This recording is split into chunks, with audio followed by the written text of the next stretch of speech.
I never talk to people while they're shooting, but I mean,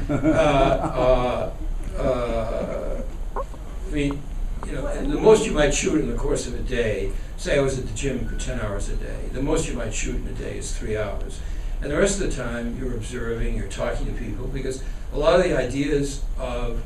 what to shoot come from the people at the place.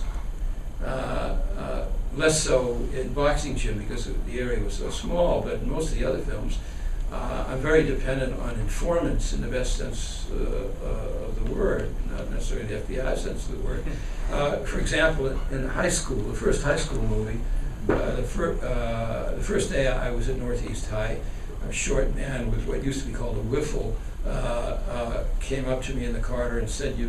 why don't you come to my office at 9:15 in the morning? You'll see all the culprits lined up outside the door. And he introduced himself as the Dean of Discipline, which is a somewhat ambiguous job description. And I went to his office the next morning, and there was a line around the corner, and his job was to mete out the punishments for students that locked the teacher in the closet or beat each other up or threw erasers at each other or whatever the offense was. But his office became a hard, difficult place to stay away from, in part because what went on there was situation comedy, and in part because when he gave out the punishment, when he gave his decision, so to speak, he felt compelled to provide a rationale to the student. And it's rare in these movies that somebody stands back and talks about the values that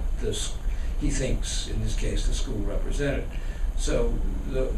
and I only knew about the Dean of Discipline because he came up to me and we chatted in the corridor and I followed up on his invitation. But that sort of thing happens all the time, because people are curious about a movie, they want to know how the camera works or how the tape recorder works, or I deliberately, seek out people and make conversation because the people at the place know much more about it than I do. I have a little notebook in my pocket, and anytime if somebody says that there's a staff meeting at 2 o'clock on Friday afternoon, I write that down and show up at the staff meeting.